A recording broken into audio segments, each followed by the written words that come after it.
So this is my first YouTube video, and my plan here is to kind of give a tour, I guess, of the projects I got going on. My biggest project I've had so far is my 98 Chevy truck. I straight axled it. Going to undergo putting a 12-valve Cummins in it here before too long, and that's kind of why I wanted to go ahead and jump on the gun and make this video and give an introduction.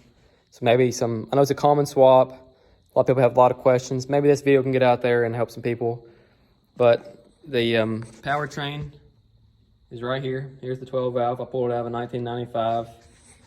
The transmission that I pulled with it was a 47 RE. I don't really plan on using it. I plan on either going to adapt it to run 4L80 or run a 47 RH if I can find one.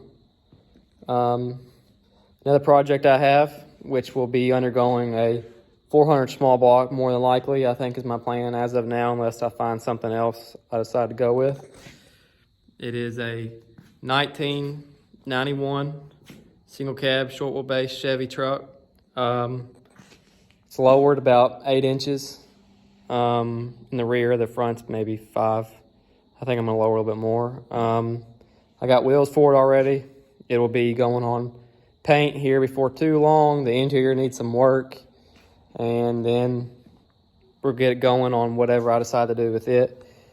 Another project I would show you, but it's night outside, is my 1989 Camaro. I put a 1991 Camaro dash into it. Right now it's a V6. I have a 5.3 LS sitting right there that I plan on going in it. I can't decide if I'm gonna run carb yet or just go ahead and get it ready to just order wire and harness and stuff. And I'm gonna run a 700 R4 trains with it, and probably like a 2500 shot. I don't plan on making insane power. I mean, maybe 400, 500 horsepower at the most.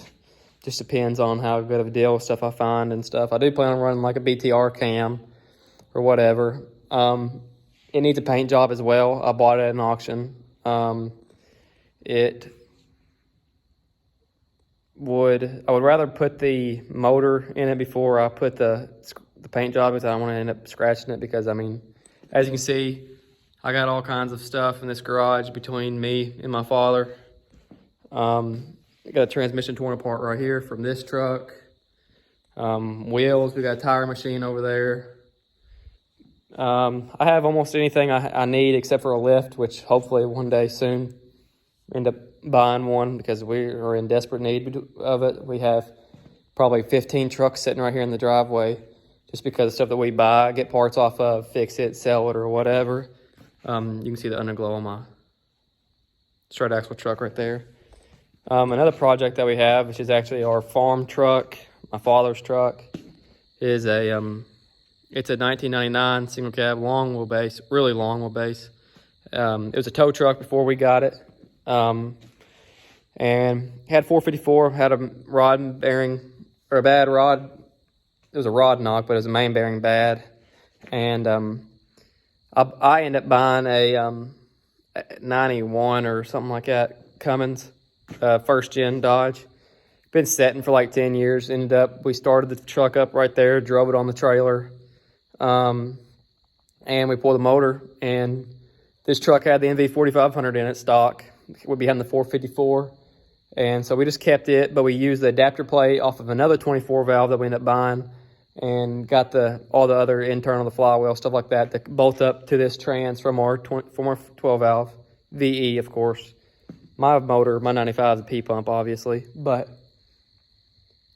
this truck we've already put the 12 valve in it. I can post videos or whatever of it running. I can give a tour of it, one video. I'll plan on giving a tour in the daylight of my truck. I would pull in the garage right here and take a video of it now, but we got somebody's truck that we're working on. It's from the door and the tires are flat, and I don't feel like moving it or nothing. So I've already been put up for the night. Supposed to have a guy come look at some stuff for me, but he ain't really showing up. But yeah, that's kind of the tour of my projects. Like I said, this is my single cab short wheelbase. This will probably be getting attention the most as of now. I It runs and drives. I pulled it in here. It got a fair amount of miles on her, which I don't really care about that because, I mean, it's a project. I'm going to rebuild a new motor. Hopefully I find another good 700 R4, put inside of it. I think I have one. I just got to double check. The bed's already been primered and sanded. Has a couple spots to hit on it. The tailgate's already been painted, but I think I'm going to repaint it. It's different color. The doors have already been primered and painted. They are primer ready for paint. They're not on the truck, obviously. Only thing that really needs to be painted and primered and prepped is behind the cab and the back of the cab below the window. So I'm going to take the bed off, take it to the paint guy, and I'm actually going to raise the rear about 2 inches because it's got about a 10-inch drop in the back. But I want to raise it to 8-inch because it's just a little bit too, you can hear it hit the frame. It's almost sitting on the frame right now, but it's got a C-notch. C-notch axle flip, shackle flip, and the front mounting brackets lowering. This truck actually has lowering spindles and lowering springs and lowering brackets. So I'm going to put the spindles on the front of this single cab. This truck, putting the transmission in it. And then I have another truck that I'm going to pull the rear things out of the rear shackles to put in this truck to raise it up to 2 inches. But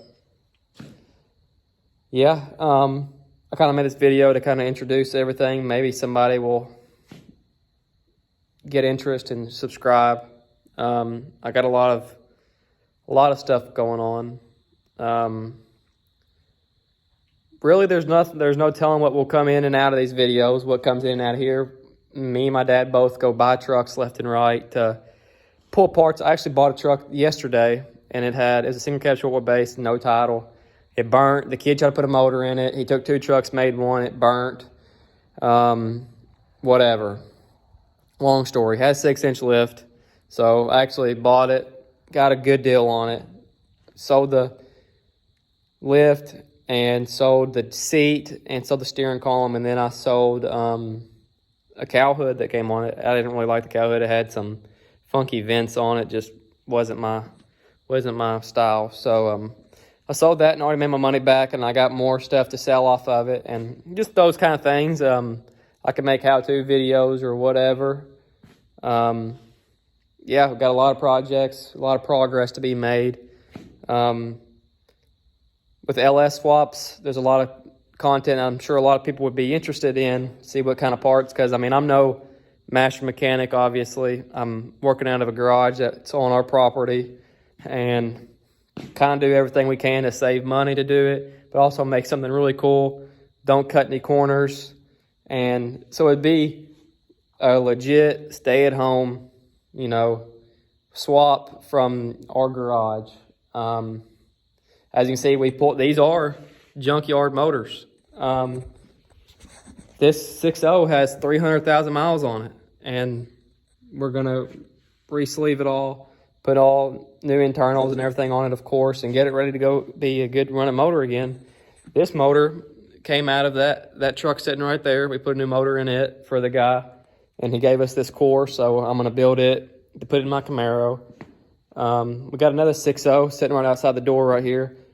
Oh, Uncle Rodney came out the oil pan on her, and yeah, she's going to need a little bit of work if we think she's going to be, we don't know if it's going to be salvageable or not. I got to actually all we do is take the oil pan and oil pump and stuff out. So we got to look more in depth on it to see how it's going to do, see if the cylinder walls are too beat up, if there's any holes in the wall that we don't see. So, but I plan on probably going to rob the intake and the heads and stuff I'll fit to put on my 5.3. Like I said, I put a BTR cam in it or whatever. Putting this Cummins inside this truck. I'm going to take a video and show you my lift and my straight axle swap. It's got 513 gears, 37, 24 by 6 or 26 by 14 wheels on it. I mean, whole 9 yards. So many videos be made, much content that a lot of people would probably be curious on to see how easy it really is, because like I said, we ain't no master mechanic. We kind of just learn by doing, watch YouTube videos to figure it out. And I kind of want to be there to make up the little space that some of these YouTubers don't really put out there, because there are a lot of things like, where do you order the wiring harness from? Or how do you get the computer flashed? Or whatever. It's just little things like that I think a lot of YouTubers don't show on camera. And I don't know if they do that on purpose or if it's just because they're so used to doing this that they think it's almost common sense. So I know I got a lot of questions. I know a lot of people got to have a lot of questions as well too. So I decided to make these videos to show kind of show like a growth and help some other people out.